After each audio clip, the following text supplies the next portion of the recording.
Angela Rogensues. I am a current at-large city council member in Warren. I'm also the council president.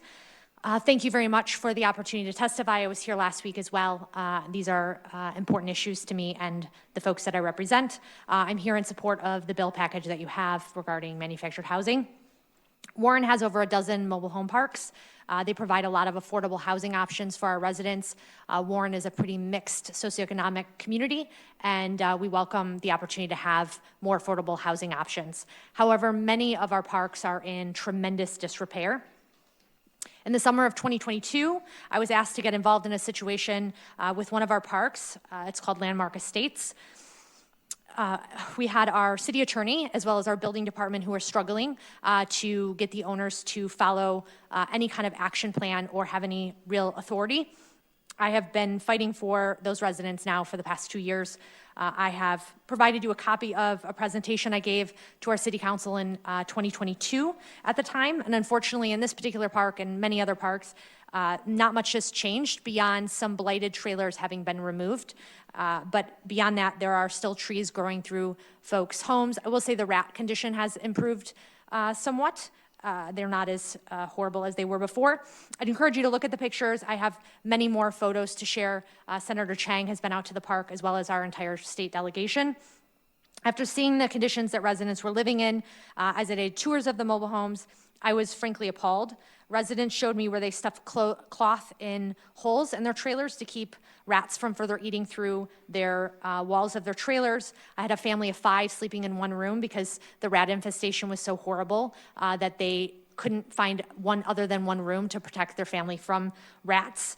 They showed me trees growing up through their trailers, trip hazards, running water, sewage, abandoned trailers with garbage piled up in them so high that you could see it through the window. I phoned our Public Works Department, Lara, Eagle, the Attorney General, trying to determine who had jurisdiction over mobile home parks. Much to my surprise, much of the industry is poorly regulated or not regulated and or enforced. As a local elected leader, I can hold renters accountable through our rental ordinance. Renters of mobile homes and even owners of mobile homes do not fall into a category I can regulate or enforce. Our only recourse as a local body to Senator Lindsay's question was to declare the park a public nuisance and take the ownership group to court. We've done that twice, and it was a unanimous vote by all seven council members who have also toured many of the parks and have taken up this cause and also passed a resolution in support of these bills. The ownership group fear-mongered residents after we filed a public nuisance complaint. They distributed flyers that city council was trying to shut down their park and make them homeless. And so dozens of residents called our body complaining and obviously very, very concerned about their housing status. They have threatened our local Macomb Daily for reporting on the issue and said that they would take them to court if they continue to report on it. They also have filed PPOs against residents who are organizing their community for better living conditions, all of which were dismissed in a landlord-tenant case. They also have stated in a deposition in the landlord-tenant case that I was incentivizing residents to rally against the ownership group in some way, which was very offensive to me. Let's see, residents are without titles or purchase agreements to their units, unsure if they are renting on land contract or owners of their trailers. They are stuck in their units without the ability to sell them, move out, or otherwise change their housing situation when the conditions of the park are such that they threaten their health.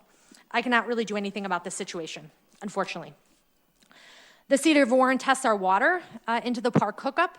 But we cannot test or regulate the water once it enters the park. And someone who testified earlier in the House brought water from their unit.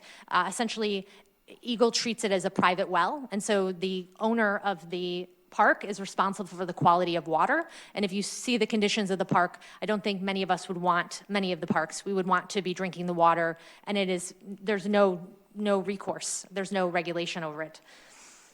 If you look at the company who owns the park, Open Door Capital, you will see they are a venture capital firm here in the park that I'm referencing in Warren. If you look at the timing of their purchase of the parks in Warren and the fund in which they raised capital to do so, you will see that they promised their investors 12 to 20% returns. I'm a capitalist. I'm a small business owner. I believe in people making an honest dollar for appropriate and non-predatory business. This, unfortunately, is on the back of incredibly low-income folks, seniors, those who are disabled, families that are living on minimum wage. they're promising these returns to their investors, which is just wrong and unfair. Last week, it mentioned that Lara struggled with contact information for ownership groups, which I thought was an isolated incident because the ownership group that flew in from Hawaii refused to give me their phone number. I just thought that was an interesting isolated incident, but it turns out it's a much bigger problem.